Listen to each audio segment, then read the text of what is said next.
The United States of America is a country that is home to many different cultures and ethnicities. According to the Department of City Planning, in New York City alone, half of the population speaks a language that is not English at home, with a total of 200 languages spoken throughout the city. So, why is it fair to assume that all people speak English? Acá tenían camas todavía. Mira. Y yo por dentro sí siento mucho tristeza. Recordar lo que sientes. ¿Cómo ¿Y se por qué explica? sientes tristeza volver? Pues, ¿sabes? Mira, Pero tengo tristeza. The idea that somebody could be forcibly sterilized seemed like something out of a mental institution out of the 1920s. Due to the lack of interpretation services, many Latino patients face serious health dangers every day. We are studying the language barrier between Latino patients with limited English proficiency, otherwise known as LEP, and their medical providers such as doctors and nurses to better understand the challenges that they face within the healthcare system so we can show the health consequences of miscommunication.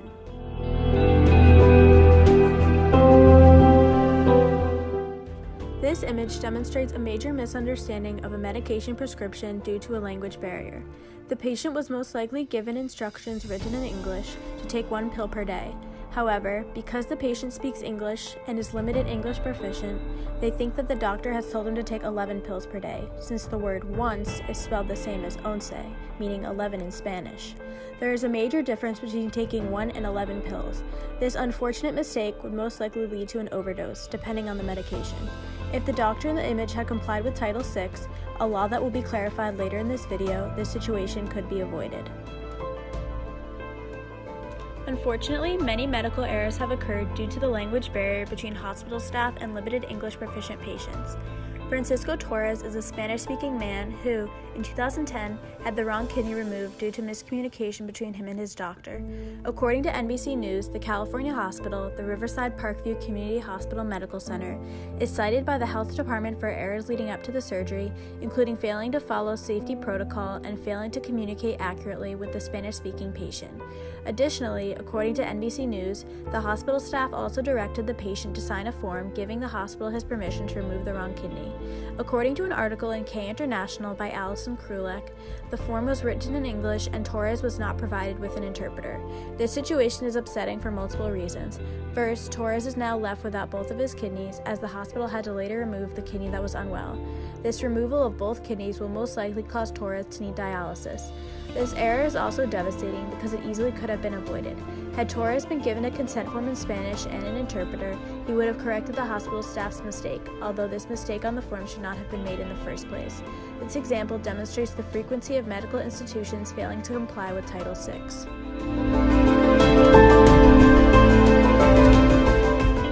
Title VI of the Civil Rights Act of 1964 prohibits discrimination on the basis of race, color, and national origin in programs and activities receiving federal financial assistance. Executive Order 13166 is an addition to Title VI of the Civil Rights Act of 1964. It was signed on August 11, 2000. The title of the executive order is Improving Access to Services for Persons with Limited English Proficiency. According to the U.S. Department of Justice, the executive order requires federal agencies to examine the services they provide, identify any need for services to those with limited English proficiency, LEP, and develop and implement a system to provide those services so LEP persons can have meaningful access to them. In other words, institutions that are funded by the government are required by law to provide people who are limited English proficient with interpreters. Thus, in both cases explained earlier, the medical institutions were not complying with Title VI as they failed to provide interpreters to their patients who were limited English proficient.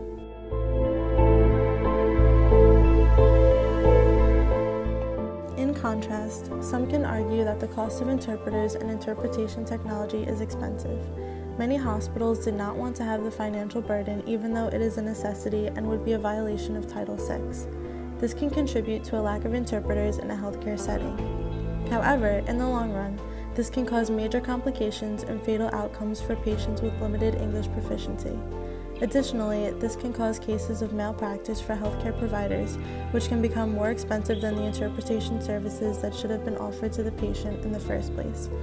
in a specific study entitled Overcoming Language Barriers in Healthcare, Costs and Benefits of Interpreter Services by the U.S. National Library of Medicine. The costs and benefits of interpretation services for people with limited English proficiency in healthcare was examined. The average cost to provide these services was $249 per person per year, which can be expensive for healthcare providers. Patients that receive these services had significantly more office visits, prescriptions written and filled, and recommended preventative care. It was concluded that the interpretation services acted as a viable tool in the deliverance of healthcare for patients with limited English proficiency. In this way, healthcare providers are better able to understand the condition, and the patient is able to receive the proper care they need.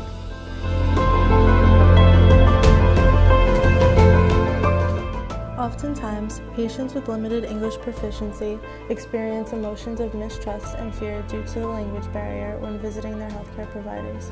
These feelings stem from the frustration of trying to communicate what they are feeling and to understand the care they need.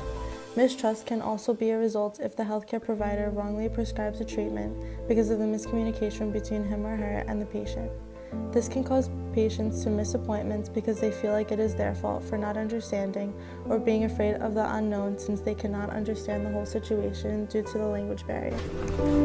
Robert Alvin? Siento como si estuviera molestando a esta gente. Rafael, por favor. Debí haberme quedado en casa. In this video, Raphael experiences these feelings of fear and mistrust when his doctor does not understand his condition. Due to the miscommunication, he feels like he frustrated his doctor and that he is a bother. In turn, he regrets going to his appointment.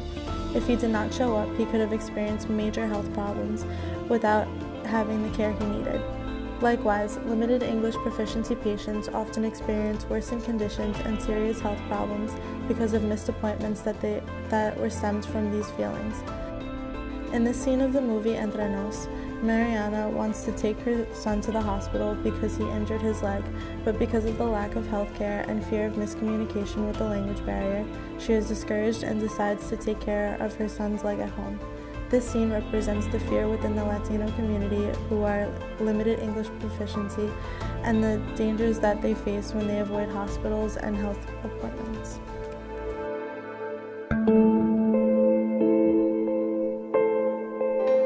$71 million. That's what the payout was for one of the most noted cases of interpreter error. A young Hispanic man in Florida became a quadriplegic because of one misinterpreted Spanish word, intoxicado. Paramedics thought the man was drunk. In reality, the word means something else, and his medical team failed to diagnose a brain aneurysm that led to his paralysis. As presented earlier in Raphael's case with his condition of fatiga, medical terms can often be misinterpreted by healthcare providers. Medical terms in Spanish can seem similar to those in English but can carry different meanings and without proper interpretation can be detrimental to the patient's health.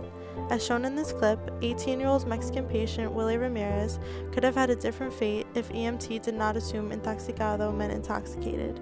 With an interpreter, he could have received the immediate care he needed. This situation exemplifies the danger and potential fatal situations that many LEP patients face. In the documentary No Mas Bebés, which describes the heartbreaking true story of women who are unknowingly sterilized, Antonia Hernandez is one of the main lawyers of the case Madrigal versus Quilligan, the lawsuit in which 10 of the sterilized women testified against Dr. James Quilligan, one of the main doctors involved in the scheme. Hernandez explains the language barrier between the doctors and women at the hospital and how there were challenges in regard to correctly translating medical terminology. Dr. Blanchett, a medical student at the time of the sterilizations, explains that because the doctors and limited English proficient patients could not communicate with each other, the women misunderstood the meaning of a tubal ligation. Many women believe that this procedure could be reversed, hence having your tubes untied. Activist Gloria Molina tells an anecdote of one woman who, because of a misunderstanding from the Spanish translation of the word sterilization, believed that the word meant cleaning. Therefore, the availability of interpretation services in a health setting is crucial to the well-being of limited English proficiency patients.